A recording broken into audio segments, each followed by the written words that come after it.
Good morning, children.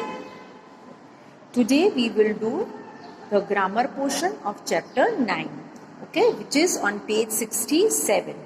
We have done simple present tense, then I have explained past tense, and today I am going to explain future tense.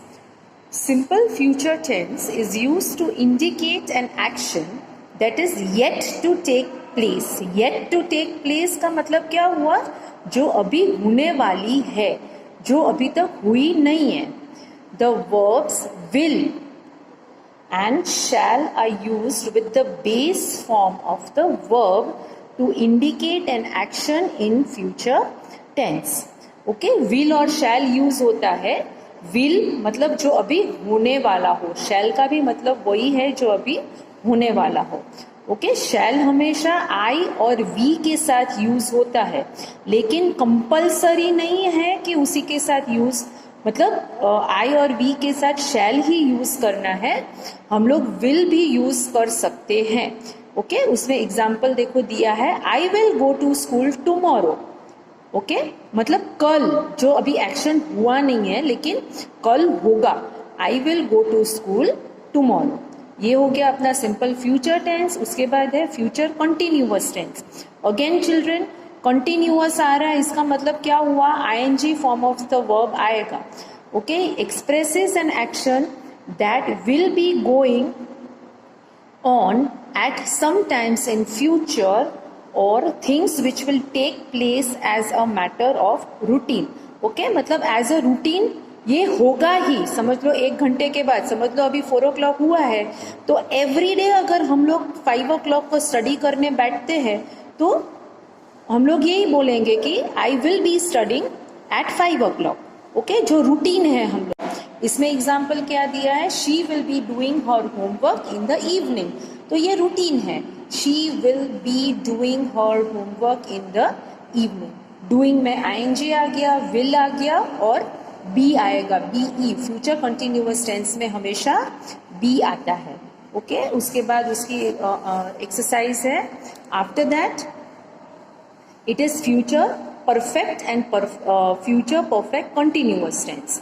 Okay, a future perfect continuous tense expresses an action which will have been completed before a given point of time in the future.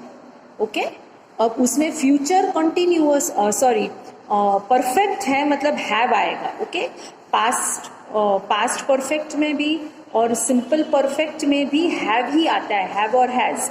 और past perfect में had आता है. Okay, और simple future simple perfect tense में have और has था, if you remember. Okay, have और has singular के साथ था और हैव प्लूरल के साथ था. लेकिन फ्यूचर परफेक्ट में हैव ही यूज होता है, हैज नहीं यूज होता है. Okay, she will have finished her homework by the evening. Okay, मतलब एक पॉइंट के बाद उसका खत्म हो जाएगा ये वर्क, जो हम लोग को पता है. तो इसमें एग्जाम्पल दिया है, she will have finished her work by evening. Okay, will आया, हैव आया और फिनिश्ड आया, मतलब past participle form of the verb आएगा. ऑलराइट, पास्ट पार्टिसिपल आता है परफेक्ट टेंस में. ओके, उसके बाद एग्जाम्पल दिया है future perfect continuous tense. It denotes a continuous action which is used with reference to some times in future. मतलब जो कंटिन्यूअस एक्शन चलेगा, ओके, फ्यूचर में. She will have been reading about the event in the newspaper next morning. Okay, अब इसका form देखो क्या है, will आएगा, हैव बीन आएगा. ओके, और रीडिंग आईएनजी फॉर्म आएगा, क्योंकि परफेक्ट कंटिन्यूअस है. परफेक्ट में हैव आता ही है. ओके, फ्यूचर है मतलब विल आएगा, फ्यूचर परफेक्ट है मतलब विल हैव, और कंटिन्यूअस है मतलब आईएनजी. ओके, और परफेक्ट कंटिन्यूअस जहाँ पे भी होता है वहाँ पे बीन आता है. बीन सब जगह हर एक टेंस में आया था.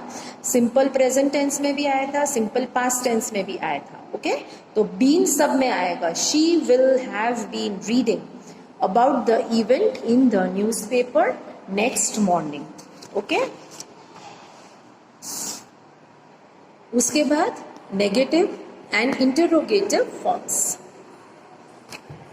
Simple formation of negative, okay? जो सिंपल फ्यूचर टेंस है उसका negative, okay? We use not after shall और विल. सिंपल हम लोग को खाली नॉट लगा देना है. I shall not come today, अगर आएगा आई शैल कम टुडे, वो पॉजिटिव सेंटेंस है, तो उसी का negative I shall not come today, वो उसका नेगेटिव सेंटेंस हो गया, ओके? अब उसी का इंटरोगेटिव शैल या विल पहले आ जाएगा. Will shell plus subject plus base form of the verb और लास्ट में question mark. Shall we carry his suitcase? Okay, shall we carry his suitcase? Okay, अब समझ लो इसका सिंपल सेंटेंस क्या होगा. We shall carry his suitcase. ठीक है, वो सिंपल सेंटेंस हो गया. अब उसी का इंटरोगेटिव shall पहले आ गया, ओके? फिर सब्जेक्ट आ गया shall we carry his suitcase और क्वेश्चन मार्क, ओके? उसके बाद continuous form of the negative. Will shall plus not be plus ing form of the verb. I shall not be attending the wedding. I shall not be attending the wedding.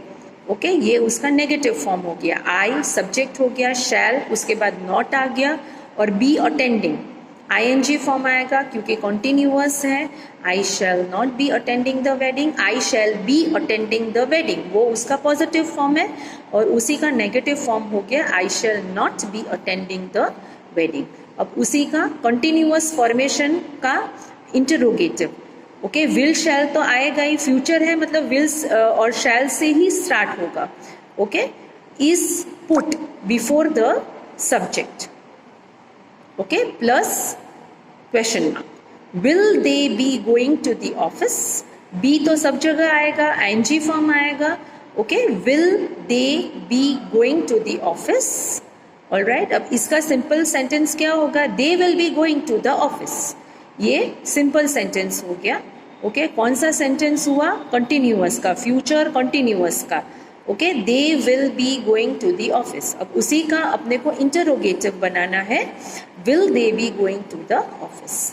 उसके बाद perfect formation of negative, okay? मतलब future perfect tense जो है, subject plus shall will plus not plus have plus past participle form of the verb, okay? Subject पहले आएगा, उसके बाद शैल will आएगा, फिर नॉट आएगा, ओके? उसके बाद हैव आएगा क्योंकि परफेक्ट टेंस है, ओके? कोई भी परफेक्ट टेंस में हैव आता है, ऑलराइट? मतलब अगर सिंपल परफेक्ट टेंस में हैज और हैव आता है अकॉर्डिंग टू द सब्जेक्ट कि वो सिंगुलर है कि प्लूरल है. पास्ट परफेक्ट टेंस में हैड आता है, ओके? अब फ्यूचर परफेक्ट टेंस में हैव ही आएगा. She will not have completed the project by evening, okay? उसी का interrogative will shall is added before the subject. Will she have completed the project by evening, okay? और question mark, alright? तो ये सारा tenses मैंने all the 3 tenses I have explained, alright? Simple present tense, past tense and future tense, all right? All the tenses are explained, okay?